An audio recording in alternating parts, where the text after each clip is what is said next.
보도에 따르면 김 대법원장은 건강상의 문제로 사직 의사를 표명한 임성근 판사의 사직을 불허했다고 합니다.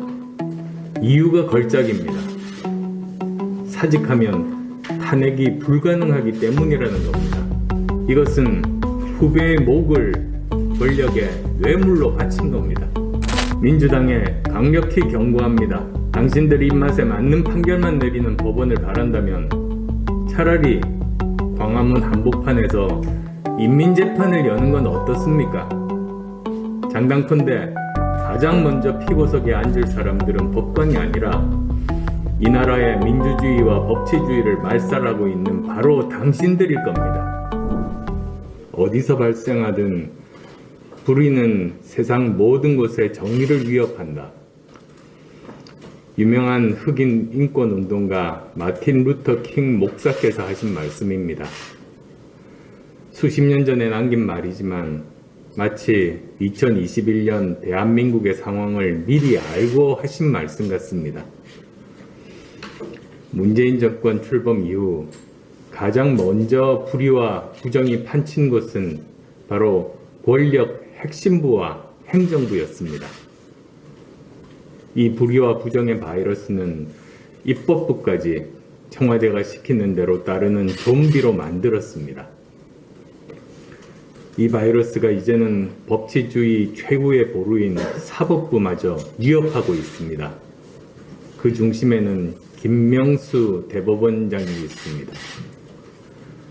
보도에 따르면 김 대법원장은 건강상의 문제로 사직 의사를 표명한 임성근 판사의 사직을 불허했다고 합니다. 이유가 걸작입니다. 사직하면 탄핵이 불가능하기 때문이라는 겁니다. 그나마 사법부는 다를 것이라는 제 기대와 그래도 대법원장이라면 법원의 중립과 독립을 최우선할 것이라는 제 믿음은 이 말을 듣고 한순간에 사라졌습니다. 권력 핵심에서 시작된 이념과 정파적 이익의 바이러스가 이제 법원까지 퍼져 대한민국의 입법부, 사법부, 행정부, 산부 모두를 파탄낼 지경까지 왔습니다. 잘못이 있다면 사적인 관계를 떠나 원칙대로 처리하는 것은 당연합니다. 그러나 자신의 인사청문회를 도운 법관이 그것도 1심에서 무죄 판결까지 받은 사람이 이런 꼴을 당할 때까지 방치했다면 이는 도저히 납득할 수 없습니다. 만약 김명수 대법원장이 여당의 탄핵 추진을 염두에 두고 임법관의 사표를 수리하지 않은 것이 사실이라면 이것은 후배의 목을 권력의 뇌물로 바친 겁니다. 사법부 스스로가 권력의 노예가 되기를 자청한 것이나 다를 바 없습니다.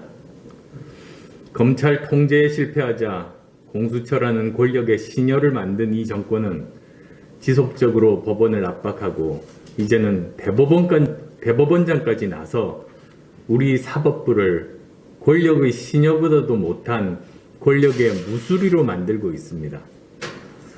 산부를 모두 권력의 소나기에 틀어쥐고 30년 민주당 장기 집권을 획책하는 과정에서 민주주의와 법치주의, 의회 민주주의는 질식 상태에 빠지고 전체주의의 검은 유령이 어른거리고 있습니다. 민주당에 강력히 경고합니다. 법과 양심에 따라 판결하고 있는 대다수 법관들을 겁박하는 법관 탄핵, 당장 철회해야 합니다. 당신들 입맛에 맞는 판결만 내리는 법원을 바란다면 차라리 광화문 한복판에서 인민재판을 여는 건 어떻습니까?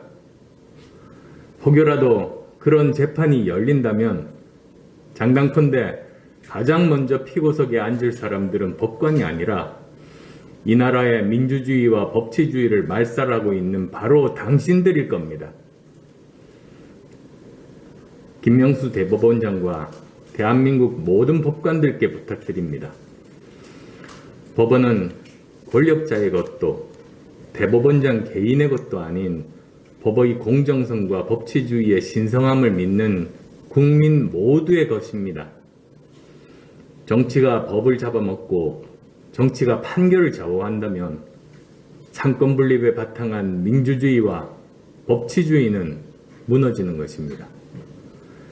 헌법과 국민이 부여한 법관직의 신성함을 잊지 마시고 오직 국민을 위하고 법 앞에 양심 앞에 떳떳한 법원으로 남아주시기를 바랍니다.